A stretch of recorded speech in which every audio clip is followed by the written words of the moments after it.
ಅರಿತವರು ನೀವು ಸ್ವಾಮಿ. ಬಹಳ ಸಂತೋಷವಾಯಿತು. ನಿಮ್ಮನ್ನು ಕರೆಸಿದ ಕಾರಣ ಮತ್ತೇನಲ್ಲ ಸ್ವಾಮಿ. ಏನು ಕಾರಣ? ನಮ್ಮ ರಾಜ್ಯದ ಪ್ರಜೆಗಳೆಲ್ಲ ಒಂದೊಂದು ರೋಗದಿಂದ ಬಾಧೆಗೊಳಗಾಗಿದ್ದಾರೆ.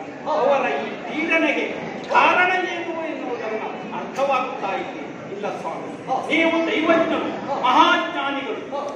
ನಿಮ್ಮ ಆಲೋಚನೆಗೆ ಸಿಲುಕದ್ದು ಯಾವುದೂ ಇಲ್ಲ. ಇದು ಏನು ಎನ್ನುವುದನ್ನ ನಿಮ್ಮ ಕಲಿತ ವಿದ್ಯೆಯಿಂದ ತಿಳಿದು ನನಗೆ ಸೂಚಿಸಿದರೆ ಸೂಕ್ತ ಬಹುಮಾನವನ್ನು ಕೊಡ್ತೇನೆ.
ಮಹಾಜ್ಞಾನಿಗಳು, ನೀವು ಕಲಿಯದ ವಿದ್ಯೆ ಇಲ್ಲ.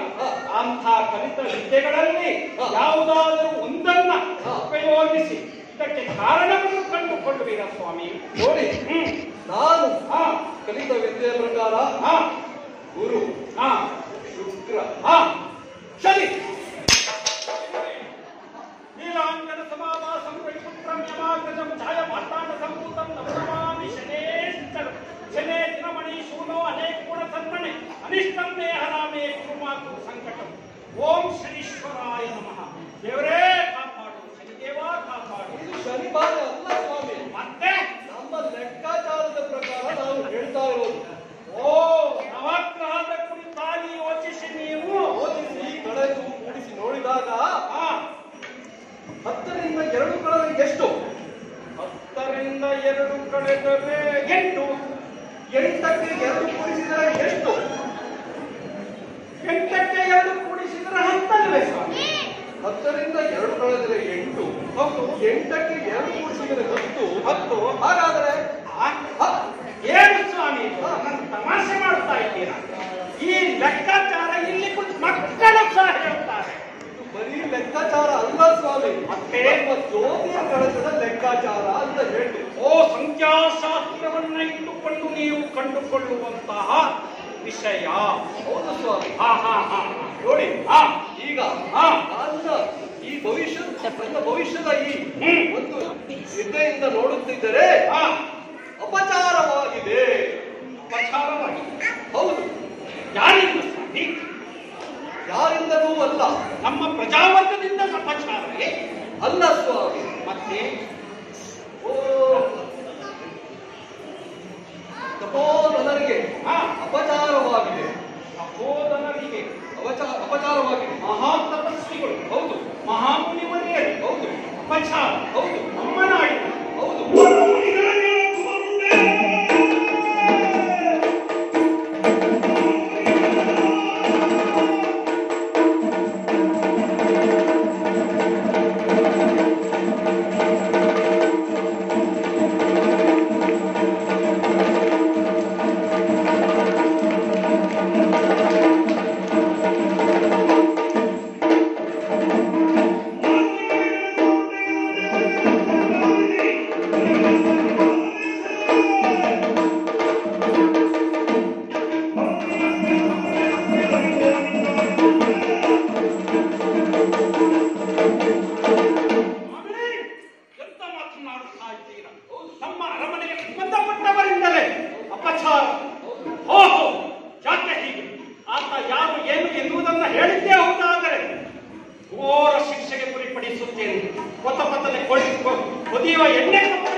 ಏನು ಹೇಳುತ್ತಾ ಇದೆಯಾ ಮಗನೇ? ಈ ವಿಷಯದ ಕುರಿತಾಗಿ ಇಲ್ಲಿ ನಾವು ಮಾತಾಡುತ್ತಿರುವಾಗ ಓಡಾಡಿ ಬಂದು ಹೇಳುತ್ತಾ ಇರೋದು ನನ್ನಿಂದ ಅಪಚಾರವಾಗಿದೆ. ಅಂತ ಅಪಚಾರ ಮಾಡುವವಳೇ ನೀನು ಮಗನೇ, ಖಂಡಿತ ಅಲ್ಲ ಅಂತ ಭಾವಿಸಿದ್ದೀನಿ. ಆದರೂ ನೀನು ಹೇಳುತ್ತಾ ಇದೆಯಲ್ಲ, ಏನು ಅಂತ ಕಾರ್ಯ ಮಾಡಿದೆ ಮಗಳಿಗೆ? ಅಪ್ಪ, ನೀವು ಸಿಟ್ಟಿನಿಂದ ಸಿಡಿದೇಳುತ್ತಾ ಇದ್ದೀರಿ. ಹೌದು, ಇಡೀ ಅಯೋಧ್ಯೆ ಜನವ್ಯಾಧಿಯಿಂದ ನರಳುತ್ತಾ ಇದ್ದಾರೆ. ಹೌದು, ಉದರ ಬೇನೆಯಿಂದ ಬಳಲುತ್ತಾ ಇದ್ದಾರೆ. ಇದಕ್ಕೆ ಕಾರಣ ನಾನು ಮಗಳೇ, ನಮ್ಮ ಪ್ರಜಾವರ್ಗದವರ ಸಂಕಷ್ಟಕ್ಕೆ ಕಾರಣೀಕರ್ತಳು ನೀನೆ. ಹೌದು, ಅಂದು ನಿಮ್ಮ ಅನುಮತಿಯನ್ನು ಪಡೆದುಕೊಂಡು ವನವಿಹಾರಕ್ಕೆ ಹೋದವಳು. ಅಲ್ಲಿ ನದಿ ತೀರದಲ್ಲಿ ಪುರುಷ ಗಾತ್ರದ ಹುತ್ತವೊಂದನ್ನು ನೋಡಿದೆ. ಕುತೂಹಲ ಭರಿತಳಾಗಿ ಆ ಹುತ್ತದ ಒಳಗಿನಿಂದ ಬೆಳಕು ಬರುವುದನ್ನು ಗಮನಿಸಿದೆ. ಮುಳ್ಳಿನಿಂದ ಅದನ್ನು ಮಿಂಚುವಳು ಎಂದು ಚುಚ್ಚಿಬಿಟ್ಟೆ. ರಕ್ತ ಸುರಿಯಲು ಪ್ರಾರಂಭಿಸಿತು. ಭಯಭೀತಳಾಗಿ ಈ ವಿಷಯವನ್ನು ಅರಮನೆಯಲ್ಲಿ ಯಾರಲ್ಲಿಯೂ ಹೇಳದೆ ಸುಮ್ಮನಿದ್ದೆ. ಆದರೆ ಇಂದು ಇಡೀ ಅಯೋಧ್ಯೆ ಜನ ನನ್ನಿಂದಾಗಿ ವ್ಯಾಧಿಯಿಂದ ಬಳಲುತ್ತಾ ಇದ್ದಾರೆ. ನನ್ನಿಂದ ನೋಡಲು ಸಾಧ್ಯವಿಲ್ಲ.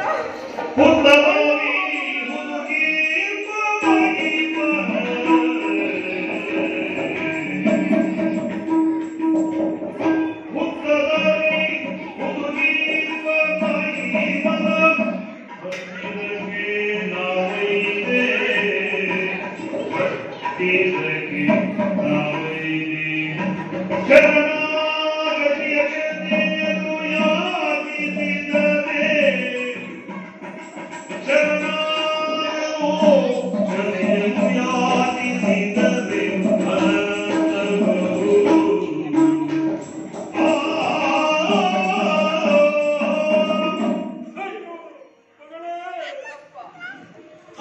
ಮುಗಿದರೆ ದೈವ ಮತ್ತೊಂದು ಬಗೆಯಿದ್ದೇವೆ ಎನ್ನುವಂತಹ ಮಾತು ನನ್ನ ಪಾಡಿನಲ್ಲಿ ಅಕ್ಷರಶಃ ನಿಜವಾಗಿದ್ದಲ್ಲ, ನಿಜವಾಗಿದ್ದಲ್ಲ. ಅಪ್ಪ, ಮಗಳೇ, ತಿಳಿಯದೆ ಮಾಡಿದ ತಪ್ಪು. ಮಗಳೇ, ತಿಳಿಯದೆ ಮಾಡಿರುವುದು ಪ್ರಮಾದ, ತಿಳಿದು ಮಾಡುವುದು ಅಪರಾಧ. ಅಪರಾಧಕ್ಕೆ ಶಿಕ್ಷೆ, ಪ್ರಮಾದಕ್ಕೆ ಶಿಕ್ಷೆ ಅಲ್ಲವಲ್ಲ ಮಗಳೇ. ಪ್ರಮಾದಕ್ಕೆ ಶ್ರಮ